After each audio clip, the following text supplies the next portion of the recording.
Bismillahirrahmanirrahim. Assalamualaikum warahmatullahi wabarakatuh.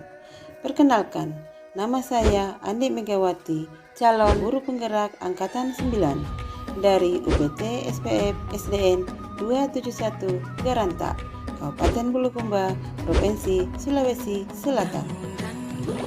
Bapak Ibu guru yang hebat, saya akan membahas koneksi antar materi, kesimpulan dan refleksi modul 1.1.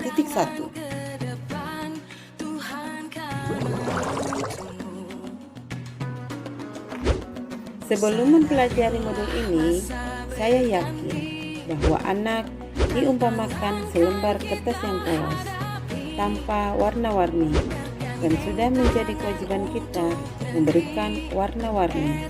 Dan saya juga percaya bahwa guru haruslah selalu di depan, memberikan contoh atau teladan yang baik. Guru harus serba bisa mentransfer pengetahuannya tersebut kepada anak murid tanpa melibatkan murid dalam pencarian konsep pengetahuan tersebut. Pembelajaran yang sama yang diterapkan selama ini lebih berfokus pada aspek kognitif. Saya akan merasa resah bila tidak mencapai KKM. Saya juga percaya bahwa pembelajaran terbaik itu harus di dalam ruang kelas. Sebab ruang kelas menurut hemat saya adalah tempat yang sudah dipersiapkan untuk proses belajar mengajar, sehingga anak murid akan lebih fokus dan konsentrasi.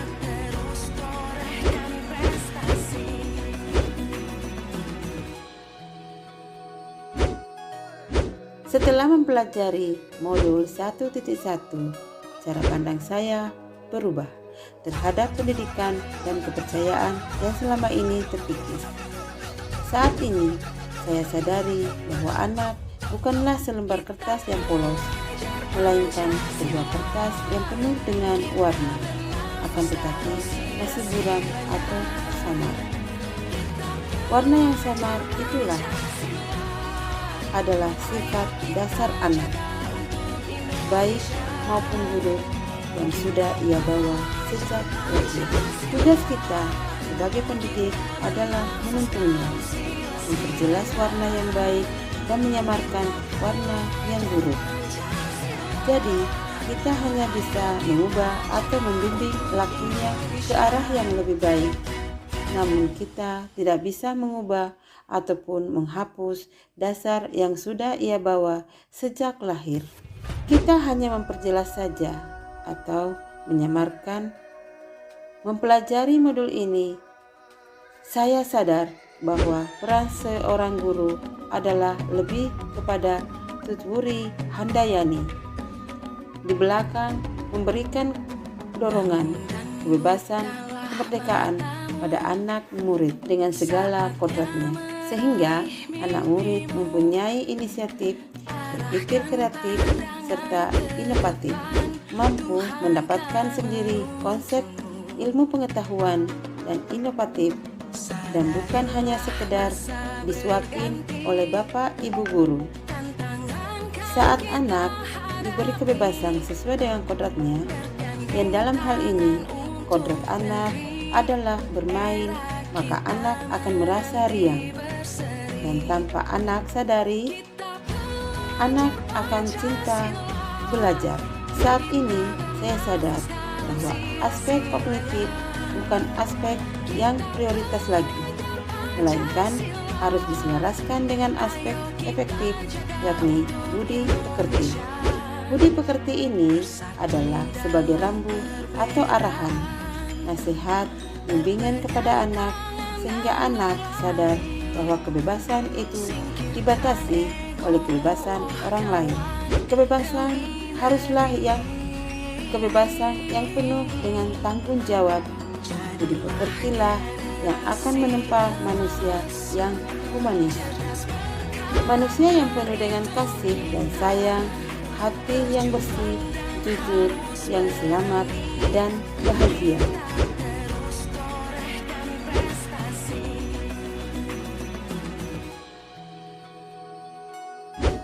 Setelah saya mempelajari modul 1.1, saya juga menyadari bahwa pembelajaran tidak hanya selalu mesti di kelas. Justru anak perlu berinteraksi dengan lingkungan sekitarnya.